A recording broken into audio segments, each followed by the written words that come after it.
share some more details about how you met her? I mean, it's very high level. We come from very, very different backgrounds. My parents would hope I marry a French girl from Burgundy, from Burgundy or Paris.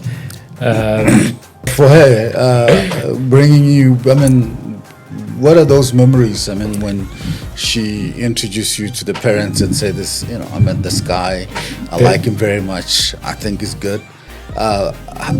Just share a little bit. Yeah, well, the first time I met Rashid's parents, we were at a restaurant in Delhi.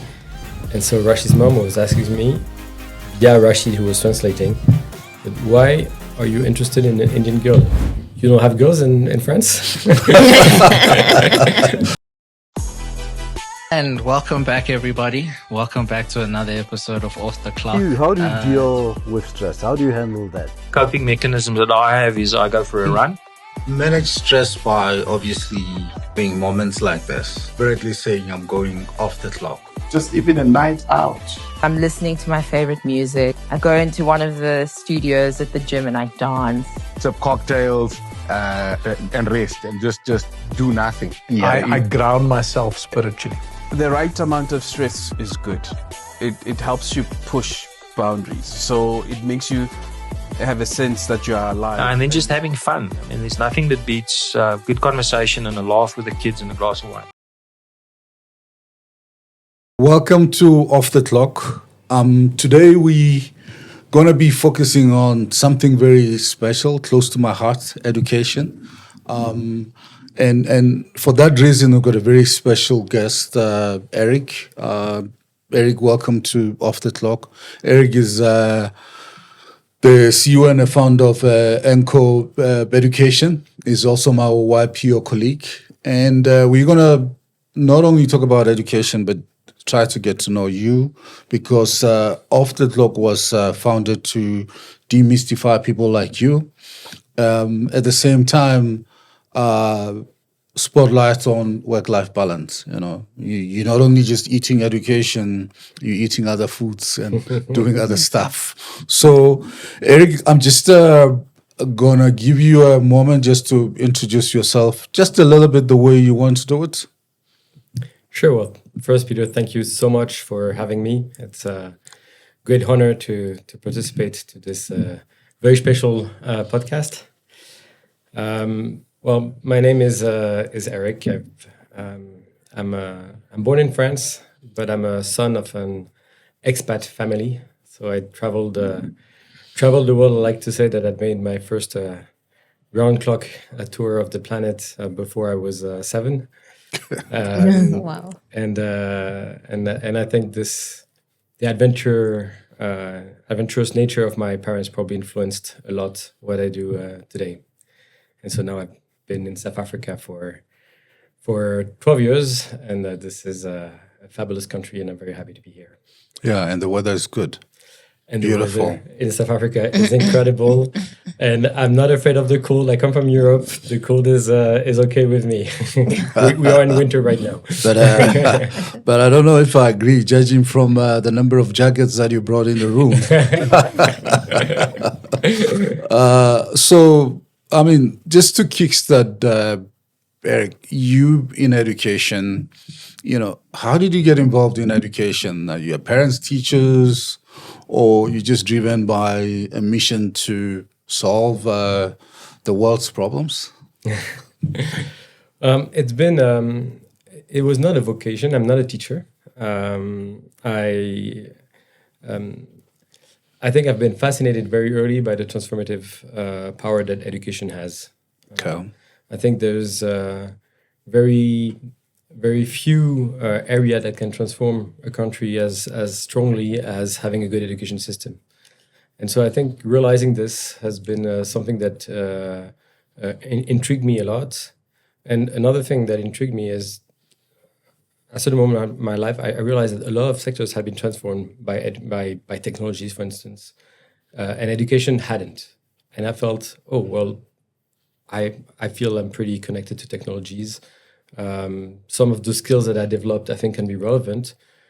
education hasn't been transformed yet. Maybe there's something that can be done around that sector.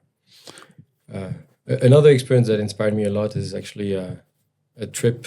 I went for an experience in a country, Mali, in Bamako. Bamako, Okay. For a bit more than a month. It was to step out of my work at the time. I was working in consulting. And I just wanted to have a different experience. And I've worked with handcraft people, and I helped them. Basically, I trained them to leverage productivity tools to improve their accounting, to improve their marketing. And I really realized how training could actually transform activities. And it was a very concrete experience, understanding both the power that training and education could have, but also, understanding a city such as Bamako, which is an incredibly energetic city. Even though we don't see that when we look at World Bank reports, we think of a very poor country when you think of Mali. And when you arrive in Bamako, you see this energy that there is in the street. You see this the power of the informal economy, and you see that a lot of things are happening on the continent that are not always understood by people who are outside. Yeah, I mean, as somebody who's traveled to about 44 countries, I think we'll zoom into the Bamako, Mali experience and other cities, since you expanding your education, your schools to the African continent. I just want to understand, what was your background education? What is anchoring you? I mean, what did you study? So, first, I grew up in international schools across the world, which certainly influenced what I'm doing today, because today we are creating African international schools, taking the standards of the international schools, but make them relevant for the population of the continent. So that was my schooling experience. And then I've started engineering. I did engineering studies both in France and in Germany. Okay. Whereabouts in Germany? In a city called Karlsruhe, in the Karlsruhe Institute of Technology, which is a large technology university. Okay. And worked in consulting, and then came back to France and worked in consulting for a few years. Which firms? A firm called Bearing Point. Oh, Bearing Point. Okay, Yeah. I heard about it. Yeah. And arrived at a stage of my career where I felt I wanted to build something myself. I had kind of the choice between continuing in the consulting track to try to become a partner, or do something else. And I felt I wanted to do something that I owned. I wanted more ownership of what I do. I didn't really know where to start. I wanted to create a company, something that matters, that could have an impact. Didn't really know where to start, so I decided to stop my career and to do an MBA for 2 years. Also in France? No, so I had a hard choice to do between going to INSEAD, which is a business school in France, or to MIT in the US. And I felt that since I wanted a career change, I think I needed the 2 years reflection. And also, I think MIT is a very entrepreneurial university, very innovative, innovation-driven, which resonates well with what I was hoping to discover. And this is where the idea of Enko Education is born. Wow. Tshepiso, I feel like I'm hogging up the questions. No. So within your consulting experience, was there any sort of projects that exposed you to education at all, or influenced or had some type of, like inception in that? There's absolutely a project that influenced me. Yeah. I had the chance so I was working for a telecom operator, large telecom operator called Orange. I think now there's no more confidentiality around that. A player that's growing very strongly on the African continent. And my job at that time was to launch the video conferencing services of Orange for businesses. It was a time where Zoom, Skype, and all these things did not exist. Yeah. And so companies would pay hundreds of thousands of dollars to install massive screens called telepresence. And so I was designing the service of Orange in the video conferencing space.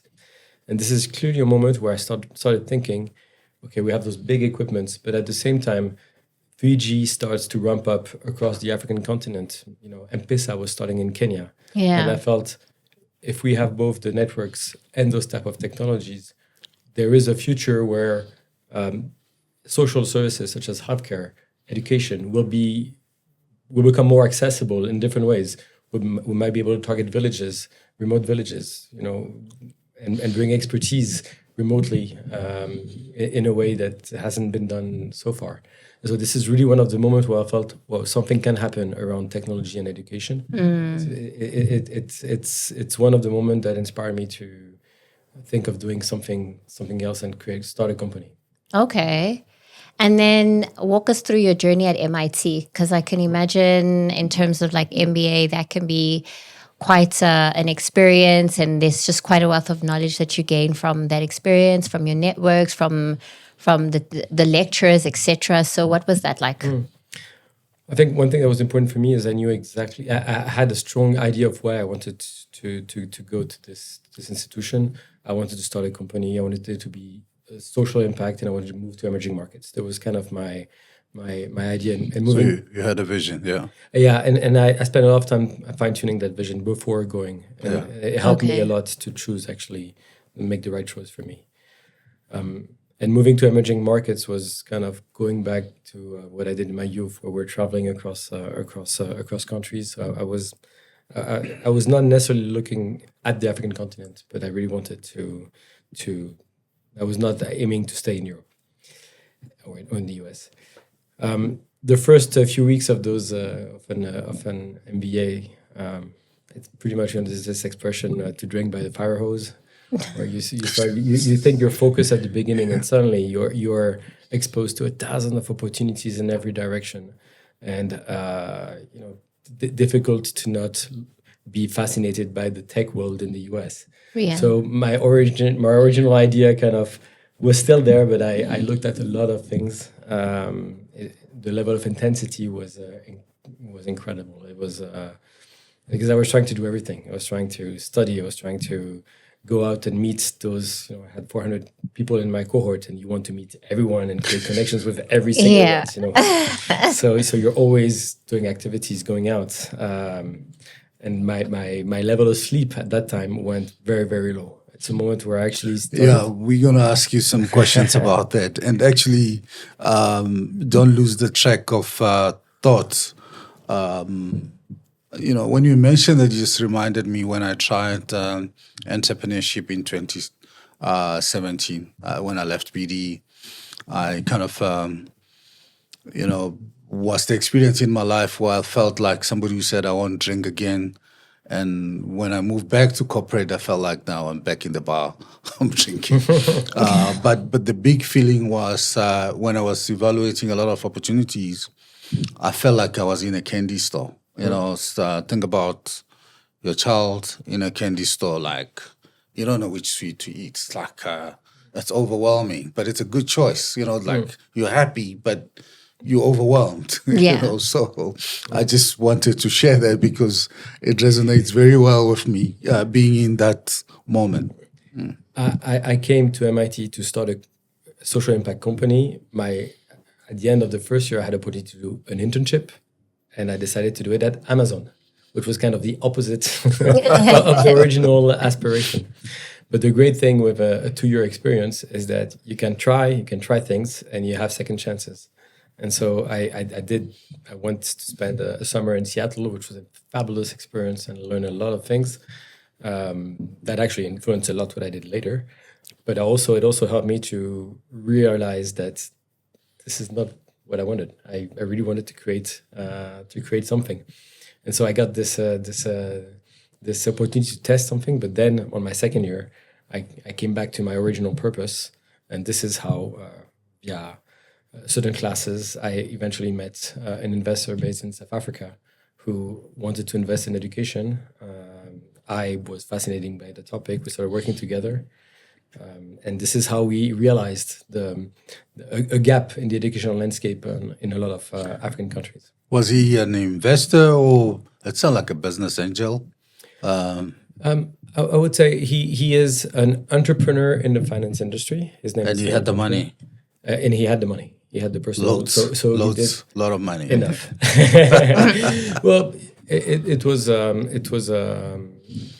an entrepreneurial journey. So we needed he did the seed. Okay. And then we raised funds 3 years after. At first from friends and family, then from institutional partner, and then we were on the road to become institutionalized. So who's this guy? His name is Cyril Conchou. He's a Cameroonian entrepreneur. I know you know Cameroon. Yeah.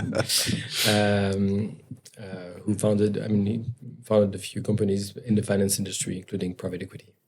Oh, okay. Very, very interesting. Now that you're hopping from Mali to Cameroon, I remember going to a memorial service for a guy who died from DRC, but was very rich, staying in, I can't remember whether it was Sandhurst or Hyde Park, this big house, and somebody was speaking and saying he was the first person to speak on the cell phone in Africa. Just connect to you setting up telepresence in Orange and all that. It stayed with me so much, but I'm not sure if I believed him. But having been to 44 countries on the continent, if somebody from DRC said they were the first person to speak on the cell phone before the cell phones came in Africa, was just was big. That's the big thing that I took away from that memorial service. It was like, I just want to say that 44 countries in Africa out of the 54 is very impressive. Congratulations. Thanks. Thank you, man. You've traveled a lot. You're kind. I'm only at 27, and I still feel that 27 is not bad. Yeah, look, you're right, because some places you don't want to go if you don't have to go, because, I'm preaching to the converted here. The living conditions and the infrastructure in some places when I went, and now it's very difficult. I remember my trip going to Gambia, took a flight to Senegal, and 1 hour flight to Gambia. And I remember the flight was overnight to Senegal, because it's still stopping over Dakar. And then I flew the following morning, and I got there like 12 o'clock, and already my hotel room was ready, and already there were mosquitoes in my room. Like a lot of mosquitoes there, and like, where will I sleep? And I remember being very scared to go to bed, just sitting in the bar with the guys, not thinking about the mosquitoes and things. It's I think that's part of the adventure. But overall, I feel that all countries have their uniqueness, have their energy, have their opportunities, and I think, in the end, I don't think you would be doing what you're doing, or I would be doing what I'm doing, if we were not very strongly optimist about the future of the continent. And yes, there are challenges, and we're here to solve them. Yeah, to solve them. That's the drive. That's the inspiration for me. Back to you, Tshepi. So just a question before we move away from the MBA, right? Because I think that's also just something that needs a little bit of demystifying, especially now currently, as we're in an age of technology, information is so close to us. Do we still feel like there is a need? And this is for both of you, because the both of you have done your MBAs. Is there still need, relevance for it? From your story, I gather that, it was quite an impactful thing for you, and it played a fundamental role in terms of you creating and building your business. But what is your advice for people like myself, people younger? Is there relevance? Should we do it?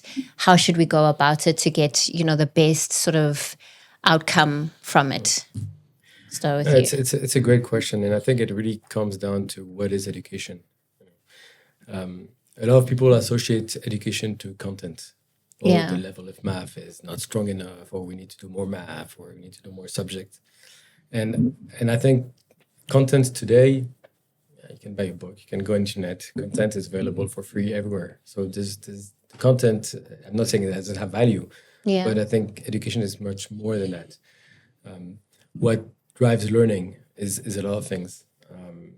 What drives learning is interaction with people. It's sometimes being stuck on a problem. It can sometimes be a professor making you think in a certain way. It can be projects, and so for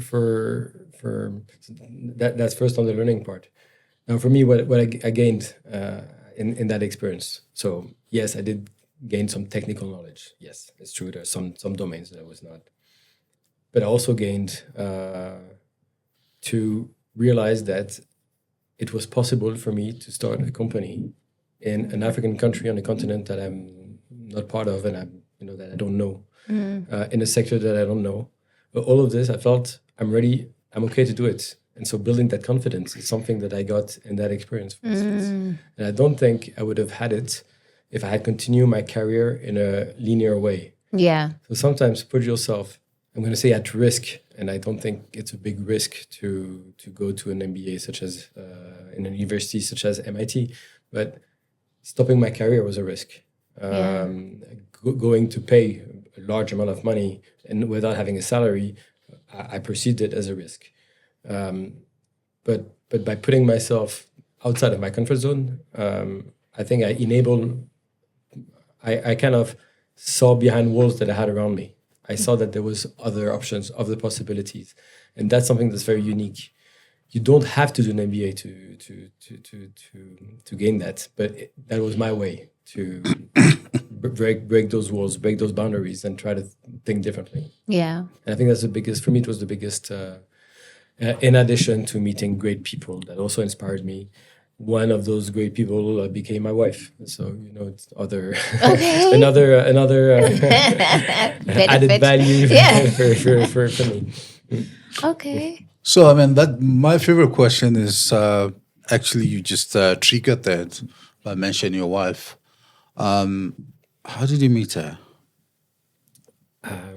We were sharing the same dorm. We were in the same dorm. And we were working on our economics. MIT? Yes, at MIT. Okay. So we were working on our homeworks in the same study room, which... She's French? She is from India. Oh, wow. Okay. Indian from India. Okay. Yeah. Okay, and to share some more details about how you met her. It's very high level.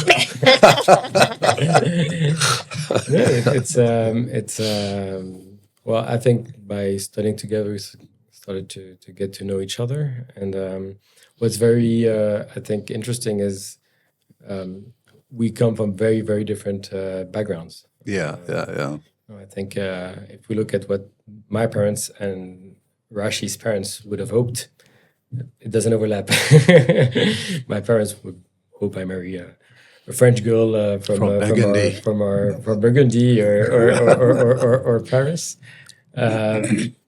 Rashi's parents, in India and in Rashi's family, it's not uncommon that actually parents choose. We call those arranged marriages. Exactly. Yeah. So Rashi has always been kind of a disruptor in her family. She's the first one. She studied in one of the most famous Indian university called IIT. Okay. And she's the first of her family to achieve that. This is kind of the university that every Indian family wants their kids to go to. It's the engineer. Yeah. She was the first one from her family to get there. She's the first one from her family to leave Delhi to go work to Bangalore. First one of her family to then, not first one, but she went to do an MBA in the US. MIT, yeah. Which all of these are not. It's not what. It's not the tradition. It's not a traditional trajectory for girls in India, and so I think she's very much a disruptor and so bringing a French guy at home was kind of only another. How did that go? For her, bringing you. what are those memories? I mean, when she introduced you to the parents and said this, I met this guy, I like him very much, I think he's good. Just share a little bit. Yeah, well, the memories are vivid. And I think there was, I think in Rashi's family, there was a combination of curiosity on one end, but also misunderstanding. Like, why? One of the questions that Rashi's mom asked. So Rashi's mom doesn't speak English. No, she does, but not fluently. Yeah. And so the first time I met Rashi's parents, we were at a restaurant in Delhi, and so Rashi's mom was asking me, via Rashid, who was translating, but why are you interested in an Indian girl? You don't have girls in France? And so I was explaining her how incredible her daughter was by talking to Rashi, who was translating. Right, it's kind of a weird situation. But I think it was very. I think Rashi's grandmother, for instance, who didn't speak a word of English, also it translation was totally outside of her world. I mean, it was not conceivable. It's a miracle. So it says, I think the fact that I one of the breakthrough was Rashi's sister got married and I got invited. I went to the wedding, and I think like a practice. Well, I think her family. So I was very well welcomed, but I also I blended in. And I think that gave a lot of comfort to the family to see that. But I mean, was that not a bit of a culture shock for you? I mean, it looks like you're ready already. I mean, having traveled a lot in your life when you're still young. But in terms of, I've attended one or so Indian wedding. They're big, right? They like a lot of food and dancing. And ours was a small wedding of 400 people.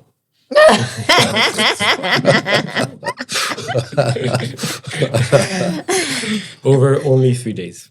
It can be 5 days, and that's so conservative. It was a culture shock. It was a culture shock, and even though I was probably more prepared than a lot to that type of experience, but it was a culture shock, and I think it's something we discussed a lot with Rashi.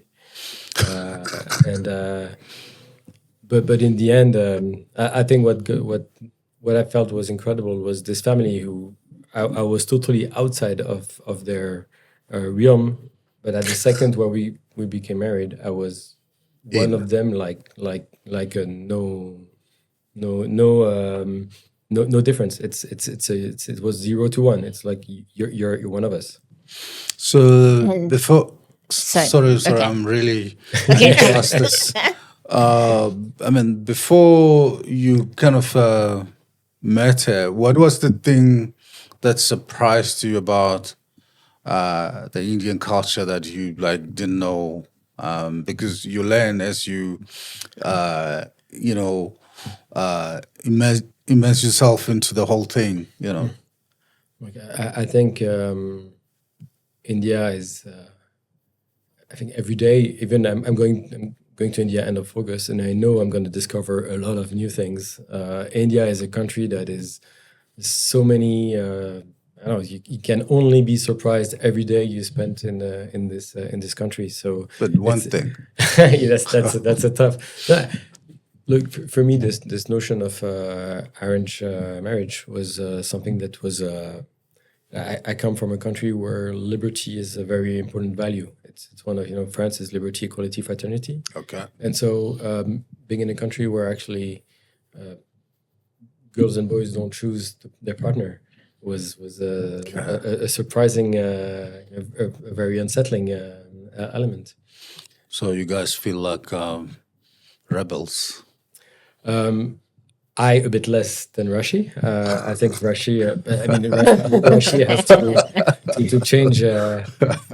But I don't think I'm doing the traditional the traditional trajectory. Yourself. Yeah. But yes, I think it's we like maybe let's call it the adventure. go back on this word. And if we flip it, when Rashi met your parents, what was that like? Your side.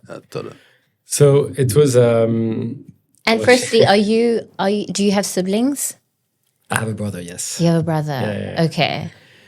So it was also an interesting and first a chance that we have in my family is because we lived in a lot of countries. My parents speak fluently English, so the language was not an issue, and that's one thing that facilitates.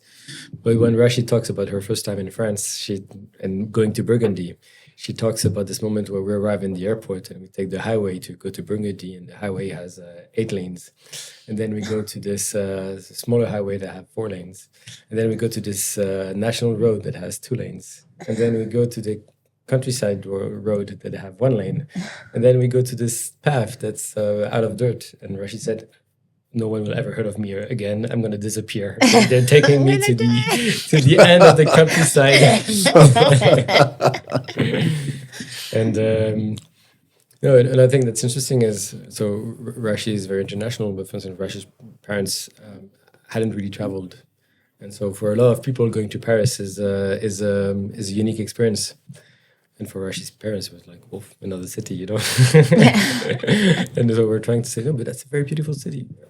Where can we get an Indian restaurant, because we need our food. Those are the interesting cultural difference. But I mean, how did your parents take this adventure using your own words, not mine, marrying an Indian girl? Look, I think it was not as much as it was not what they had imagined. I think both our parents have been in the end, very supportive of the choices. Yes, I think they realized that this was the choice we were making for our lives, and I think we have this chance to have parents who supported us, whatever choices we made. And I'm saying I think it was the same separately on Rashi's side, but it was the case on my side. And I think it's a very strong inspiration for us also today on the way we want to raise our children, and making sure we expose our children to opportunities, but at the same time we don't impose our dreams on them and our vision on them. Yeah, it's quite a colorful. Yeah. And your kids, were they born in South Africa or? Both of them.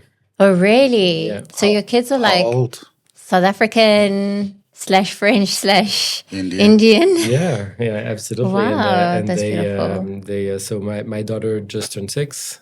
My son is a bit more than 1, so still small. But what's very important for us is, the reality is we have kids who are born in South Africa, are Indian and French. And so we want them to, something that matters to us, we want them to be very anchored and know where they're from, which is not a simple objective for us. So one of the things is the language, for instance. Yeah. It's essential for both of us that our kids speaks. Of course, they're going to speak English. We want them to speak Hindi, want them to speak French. And so that's, at home, you hear a lot of languages. But how's that going, especially with your 6-year-old? She speaks the three language now. Oh, okay. So I speak to her in French. My wife speaks to her in Hindi, and in English. You just listen and you hear English. And then you fight in English. Well, we fight in all. Usually, when you fight, it's in your own language. Okay. And how do you spend time with your kids? Right now, for instance, I'm very enthusiastic because I'm leaving tonight to France with my daughter. It's going to be just a trip, just the two of us, because she's on holiday. She's on holiday for 2 months. She goes to the French school, so we're on the Northern Hemisphere calendar. Okay. Where is the school? In Morningside. Oh, okay. The French school in Morningside. Okay. You stay in Morningside? Yes, around Morningside. Yes. Oh, okay.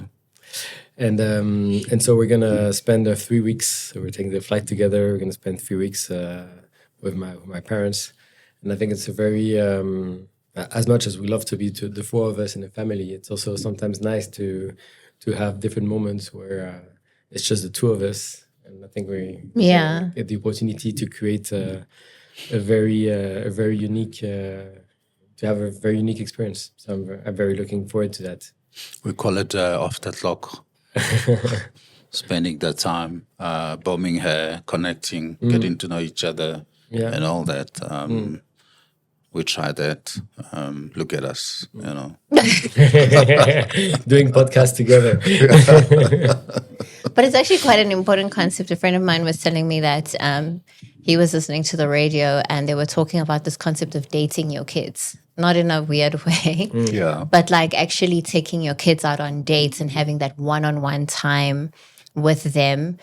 I think it also teaches them how to be in relationship with the other gender as well as they grow. But also just having that like one-on-one, that special time with them specifically, I think is like so important. So that's nice. Yeah, it's about making it an experience. Yeah. Making sure that, we think of how can we make everything we do a bit special. Yes. We're going to be at the airport. What are we going to do to make this moment a bit special? Yeah. Ice cream. Oh, there's an Häagen-Dazs at the airport. Let's go. we don't do sugar at home. So, it's holiday. We're at the airport. Let's go get an ice cream. It's going to be a special moment. Also because we don't get ice cream every day when we are. So yes, it is the ice cream. You got it. I see we have the same references. Yeah. So back to spending time with your wife. I mean, do you do those Thursday dates nights or just a kids-free moments? So one thing I don't, and I think Rashi is the same, but I don't do very well with routine. So if I had a regular date night, I think it will end up being a checkbox exercise. You're like spontaneous guy. Honey, I'm home. Flowers. Let's go for dinner. No, one thing that we try to do is every year to get a moment, the two of us like to go on a trip or to do an experience where we disconnect and we're just the two of us. And that's because it's once a year, it doesn't get a routine. So 1 year, for instance, we did a long, we like to do hikes, for instance. And we do like a 4 or 5 days hike where we're just walking the whole day, in places that are beautiful, that helps to just change mindset. Yeah, different scene. And that's really a nice way to reconnect. And we see, the first 2 days, you're still a bit in your life, but there's a moment where we disconnect and we start talking about things that we don't talk usually, which I think is really it's a very nice way to really reconnect and spend very very high quality time. Yeah, we do date nights, just not every Wednesday. It's spontaneous. It's impulsive. Yeah. So you mentioned earlier when you spoke about your days at MIT that your amount of sleep was sometimes very low to zero because you're just trying to catch up everything else and all that. But maybe it's also a wrong time because you say your son is 1 year old. Mm-hmm. How much sleep do you do a night? On average, I know that you're living a real life. No, my son is doing his nights, and an advice I want to get to all parents or parents to be. Yeah. is to really do not underestimate the value that a sleep consultant can bring, because newborns, babies, to put a baby to sleep is very much technical. It's an amount of the size of the baby, of the age of the baby, of the quantity of food, when did they eat. There's a lot of things that can make a baby sleep or not. And so we had a few times with our first daughter, sometimes we could not put her to sleep. Sleep consultants solved that in a week. Really? And she had a relapse a bit later, again, in a week. So with our second child, we did not wait. We waited a month, and then we got the consultant to come, and that it's sort of babies wake up every few hours, but at least when you can plan, it helps a lot. And today he's doing his nights. So I could not blame my children if I was not sleeping. But today I'm much more disciplined with my sleep than I used to be when I was a student, because I think I understand much more the importance of sleep. I was very much in this mindset of I'll sleep when I'm dead, and I don't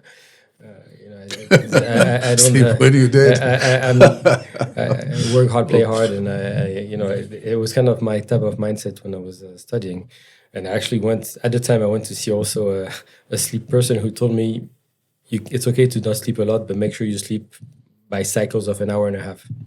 So I would do because you have this phase of going first and being in light sleep, going in deep sleep, and going back to light sleep, and so you have those cycles.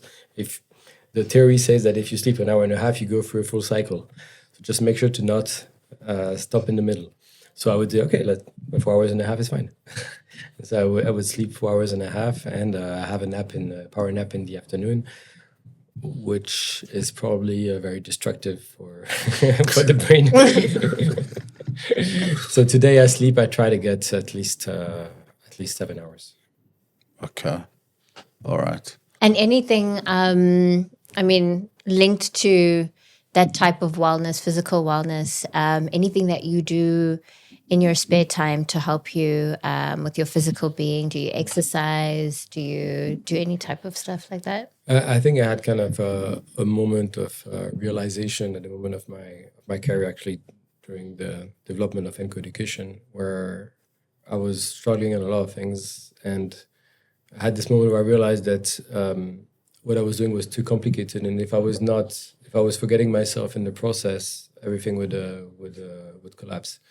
It was a very important moment because it's a moment where I started thinking, before solving all the problems of the thing, I need to make sure that I have the right level of energy and that I show up at work. Because if I'm not showing up at work with the motivation, it's going to impact the whole organization. And so this is where I started actually really consciously putting my anything that can contribute to build my energy first. And so it's a moment where I started actually waking up much earlier. I was always kind of a late riser person. I started waking up at 4:30 to have those hour and a half for myself, and start the day by doing an hour of sport, and then get some time to read and do things for me. So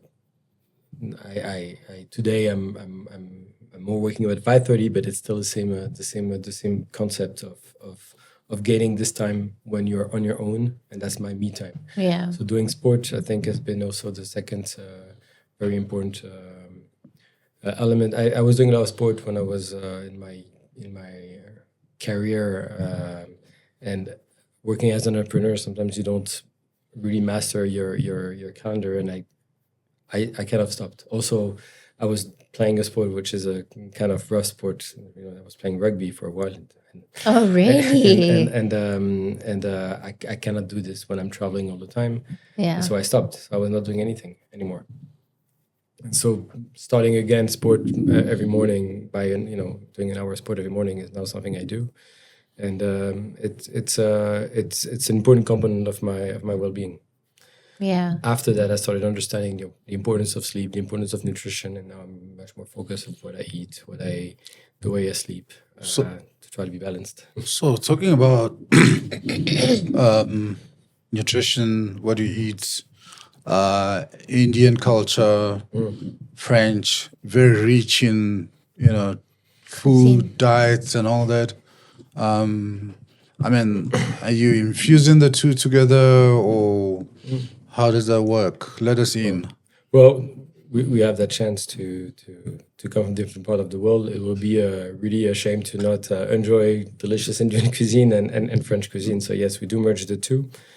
Now, what's interesting is I always felt that I think in France, we celebrate food a lot, and I at least had the perception that my normal diet was balanced.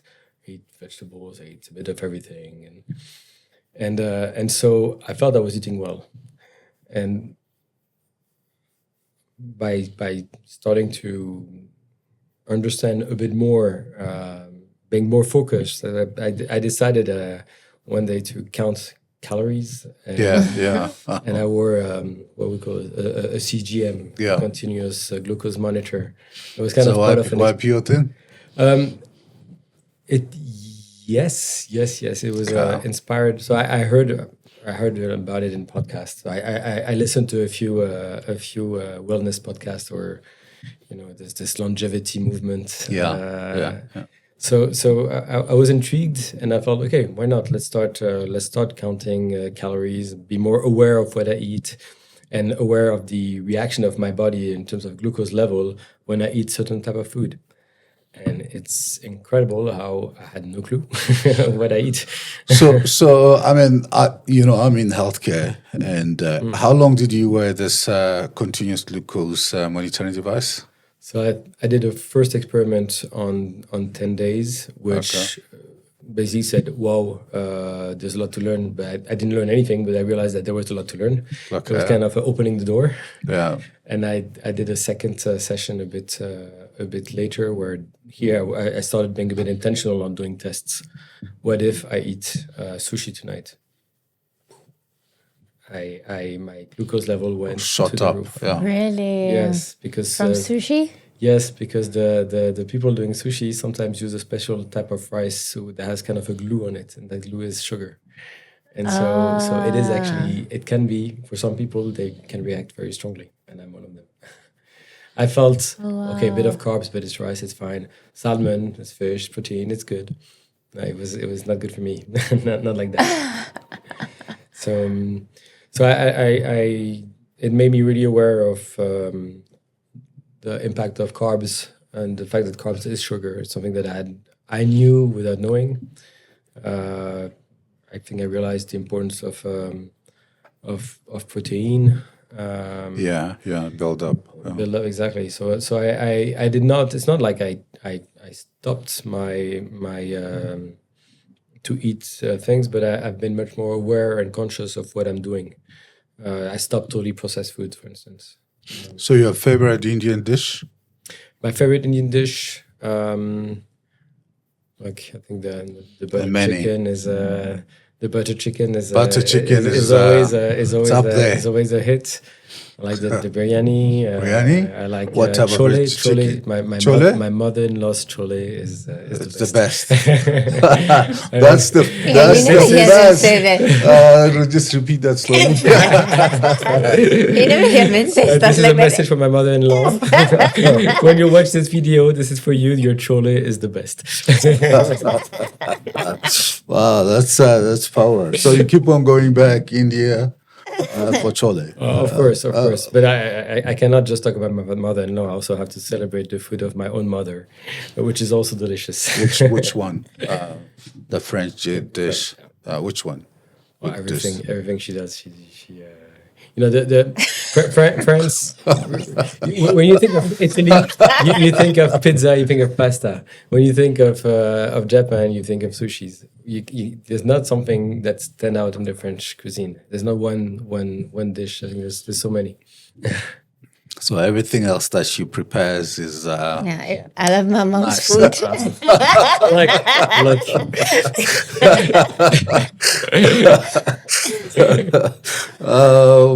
And your kids, do they have a favorite? Do they like more French cuisine, or do they like more Indian cuisine? Or your daughter, maybe your sons? They're good eaters, both of them. And I think they like both. It's not like we just try to be very conscious on in this world, being able to shield our kids from sweets is very, very difficult. In a lot of activities where they go common, to, I mean, you even have teachers in some schools or educators in activities that give sweets at the end of the activity, and sweet is pure sugar. Yes, so eventually kids are happy to go do activities because they can get a sweet, which really doesn't make sense. Give me sugar, baby. So this is really so we're trying to be pretty discipline. Birthdays. Kids always leave with a bag Party with pack, lots yeah. of sweets, and there are so many good food to eat. There's so much good food to eat. Without sugar. Well, you can have a bit of sugar, but sweets is 50% sugar. So it's just. So what is your strategy around that? How do you, because I suck, so I need help. No, it's very hard because you also don't want to be the person that deprives its kids from, just to try to make sure that my daughter, for instance, understand that it is exceptional, that we do it for certain moments only. And, Okay. and that's the way we try to do it. And then it becomes, having a sweet sometimes, it can also be a celebration, but we just, if we're, I think parents who are not careful in some environments, you can quickly have a lot of sweets every day. And that creates, I'm talking to someone in the healthcare industry, and no need to discuss about what that type 2 diabetes does to the planet. The pandemic, yeah. I mean, just, trying to wrap it up, a few questions.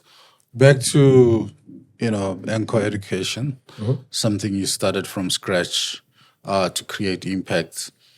How many schools, how many students, whereabouts in Africa? I'm kind of obsessed with Africa. I want specifics about Africa. Where exactly are you in Africa? Yeah. We are in 10 countries, mostly in West Africa and in Southern Africa. So in West Africa, we are, I'm going to name the countries because you've been to all of them, I'm sure. Senegal, Mali, Burkina Faso, Ouagadougou. Ivory Coast, Togo, Cameroon. And in Southern Africa, we're in Zambia, Botswana, Mozambique, and South Africa. So the next is East Africa? We're looking at East Africa, yes. I hope soon in the Kenya-Uganda region. Okay. We're looking also at North Africa. Our scope is really the African continent, this is where we want to operate. But when was your first school? The people always remember the first. Yeah, so we remember the two first for different reasons. But the first school where we took over and where we started operations was in South Africa. What about? In Randburg. Oh, okay. We took over a school called the Amazing Grace Private School that was having financial difficulties, and so we've supported the founder of the school to get the school back on track. And a few years later, we acquired 100%. You took it over, Yeah, that was the first. But the first school that we started ourselves, and that was kind of a reflection of our model. What we try to do at Enko Education is to increase access to top universities for learners in Africa. That's really our mission. And in Cameroon, we started a school that offers an international curriculum, and so the intention here is to help kids have a degree that's recognized by any university in the world, not just the Cameroonian ones, but anyone in the world. Yeah, and so this is where we did our first experiment. I say experiment because we started with 4 kids. We were hoping for 50, and we started with 4. That's the real entrepreneurial life. Started from the bottom. Started from the bottom and learned a lot, and progressively improved the way we operate. And now we have about 700 or 1,000 learners in Cameroon. So I'm going to ask one more question, and that's a bit, the world is yours. And then we will allow you to ask some questions, and then we close it up. Kids with learning disability, a little bit disabled kids, but not so disabled, have some challenges in getting the place and the space. Do you accommodate those? Is there a big opportunity for that? So there is, and there's a lot of things we can do for kids which are fairly simple. I think a lot of kids have a hard time to insert themselves because sometimes schools can be afraid of either not being able to deal with it, or can be a perception that the kid will not fit in the classroom. Yeah. But I think it's really the opposite that happens. I think when you actually get a kid in a classroom, it's good. A kid with special needs in a classroom, it's great both for that children to not feel excluded. It's also great for the classroom to understand that everyone comes with their background. They come as they are. Yeah. Exactly. So there's a lot of things. There are some things we cannot do. Yeah, some special needs are too complicated. So, for instance, physical disability. Sometimes some of our schools are able to accommodate for wheelchairs because we're able to get the wheelchair at the first floor or the second floor. Sometimes we're able to arrange the classes to make sure that child is in the ground floor. But sometimes it's complicated. So some types of disabilities, very complex mental disease can be difficult to manage. But there's a very wide range of special needs that we are able to accommodate, sometimes without support, sometimes with external support. So we have some children, for instance, that have a full-time person dedicated to them to make sure that they are able to manage in the class. So, I mean, we'll talk offline about that because I don't think schools are doing enough to accommodate those special needs. Not your school, I mean, sound like you're on it, but in general, I think schools don't do enough to accommodate that. And I'm very passionate about trying to solve that problem, believe it or not. I believe it 100%. I think whatever we do, we are still, I think the need is massive. I mean, when you think of parents who have children that need special needs, the special needs children, it's a very lonely journey. And so on the continent, there's a massive need. Some normal schools can welcome those children. Some children also have needs that need really specific attention, and it's a challenge to offer it. Okay, cool. Thank you, Tshepi. Just one more question for me. Have you realized your mission in that some of the kids have actually made it to universities, and what did that feel like? Because that feels like like a big achievement for the school and for the vision. Yeah, top French or US or Spanish universities. Yeah. So I'm going to talk about those 4 kids. When we started our first school in Cameroon, because our mission was around university access, we started a high school. So, because we wanted very quickly, as when you start a company, and entrepreneurship is a lot about showing that you can deliver. And so we started with a high school. And so those 4 kids, one of them went to Yale in the US. Another one went to Sciences Po in Paris, which is the London School of Economics in France, or the Harvard Kennedy School. It's it's as prestigious. Third one went to San Francisco and Harvard Business School, and the fourth one went in Ghana in Lancaster University. So it was. I remember where I was when I heard about the admission result of our child who went to Yale. I remember exactly where I was when I was reading this WhatsApp message from the head of school. It's an incredible feeling because we have this chance to be in an industry where our successes have an incredible impact.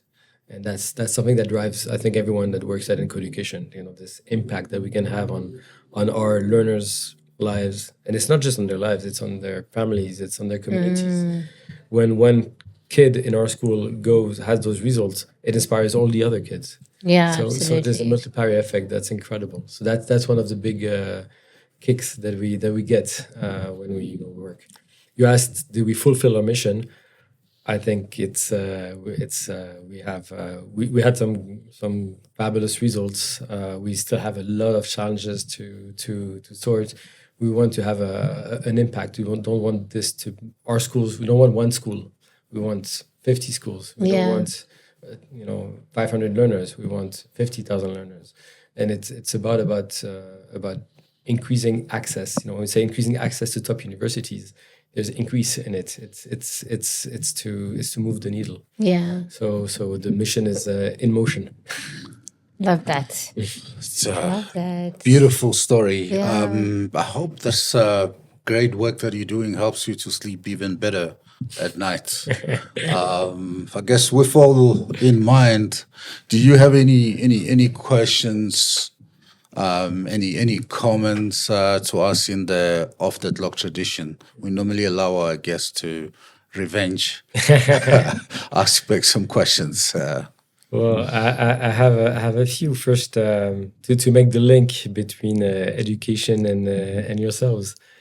A question I'd love to ask to people I meet is actually, we've all been inspired by one of our teachers, and I would love, if you can, I would love to hear an experience that you may have when a teacher that may have inspired you. And I want to do this because I think the job of teacher needs to be celebrated. There are people who dedicate their lives to educate our children, and some of those people are actually also changing our own lives. So if you have an experience like that, I'd love to hear it. Yeah, I mean, I do, and maybe one or two. I come from a family of educators. In fact, I married one. But I mean, there was this one teacher, my high school teacher, who taught me biology. She just saw me becoming something big, and she stayed very close to me in terms of making sure that I do my work, I got the grades right, and I got to tertiary education, and she just followed it up. I was her project. So I just couldn't ignore that. And when I was in high school, my uncle was a principal of the school, and he kind of I look up to him because he was just a giant in education. That he wasn't teaching a lot, but when he was teaching, it was kind of another level. And I remember the moments where he was full of humor, the moments where he was, sometimes will ask a very difficult question and ask everybody else. And then when they don't get it right and say, wait for the answer, and he asked for me, I was like so much under pressure to get, to answer his questions correctly. But, I was always very anxious to go into his class, and in a good way, that is inspiring. So And my today biology talking about teacher, yeah. That's great. How about yourself? I think for me, it was primary school. So there's two teachers. The one is Mrs. Van Eerden. And I think for her, she just, I feel like she just saw so much in me, and she just encouraged me. And I don't know if it's because my mom also was a teacher at the time, and like, because we were in a smaller community and we were living in a smaller space, everybody kind of knew everybody. So yeah, Mrs. Van Eerden was always like encouraging me. She was the first one to say, you need to take up public speaking. And she encouraged me to do that. You need to take up chess. And I did that. And I remember one day, grade 4 is like the level where you start writing exams. And the one day she was like saying to the class, guys, do you know who got the highest exam mark in English? And then the whole class, because there was this one girl who did really well all the time, the whole class just said, Sasha. And then she was like, no, it was Tshepiso. And then I walked up there like, wow, it was me. And then the second teacher was Miss Padiachi. She was there in grade 6. And I remember one day, she always used to like coach me on the side during breaks. She would come and talk to me, etc. And one day we were writing a test, and she came and she wrote on my paper, she said, you have great potential. And I think that stuck with me forever. And one of the students actually saw that she wrote something on my paper, and they were like, that's not allowed. That's not allowed. But she didn't give me the answer. She just wrote, you have great potential. And she saw that in me, and she told me. And I think that changes so much about even how you see yourself, because then you also start to see yourself with having great potential if someone is able to recognize that within you.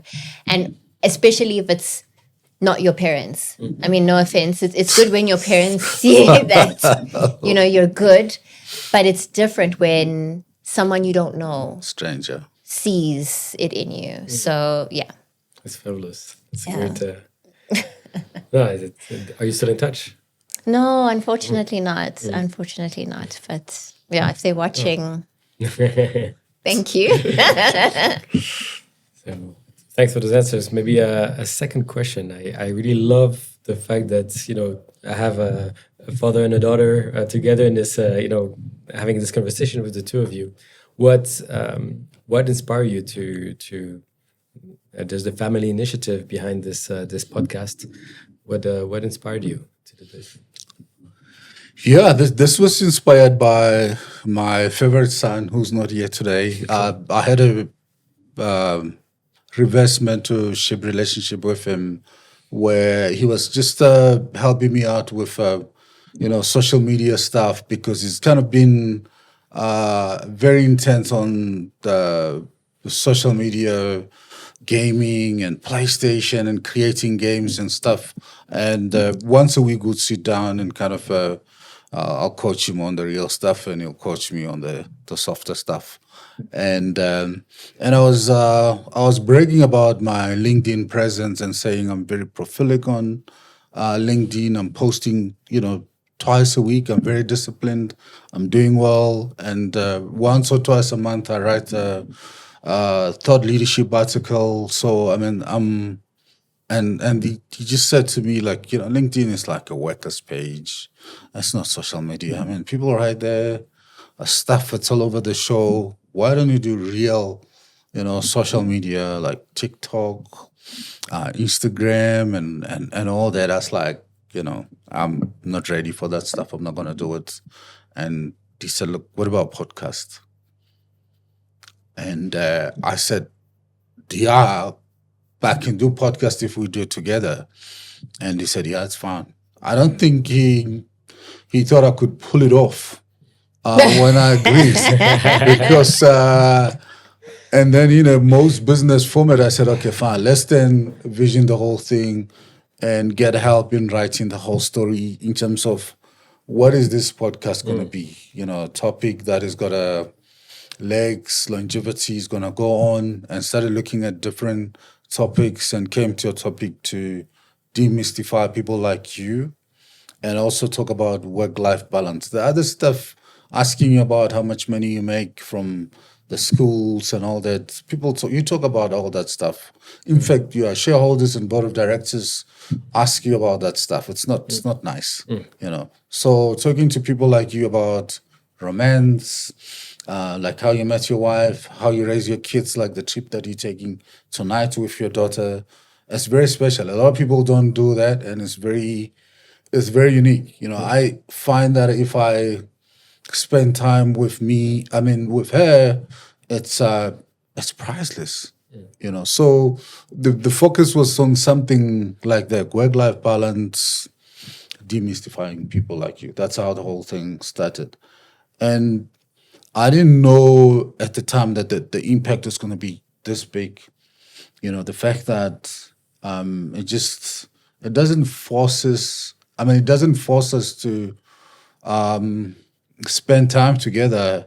It just get us to do things in a structured way together. So, and she ended up joining. She was watching this movement and say, can I? No, he always says it like that. It's not. He always wanted me to be a part of it. Just be honest, Dad. But of course, from a contingency standpoint, it makes a lot of sense to have a, plan A, B, C. Today my son is not here; she's here, and but she's equally happy with it. So that's the whole backstory of that log, how it got started. Very nice. Yeah. So what did you gain out of participating to this podcast? Just like learning, I think, is like the biggest thing. Just learning about people's experiences, people's journeys in the workplace, as well as, so it's always good to have a combination of both the CEO within a corporate space and then also the entrepreneur and the founder. And I think that just understanding those two differences and how they approach things differently is always interesting. So it's nice. I think it's just such a wealth of knowledge that it's brought for me. And yeah, I guess leveraging my dad's network is also good. I think it will hold us in good stead in future at some point.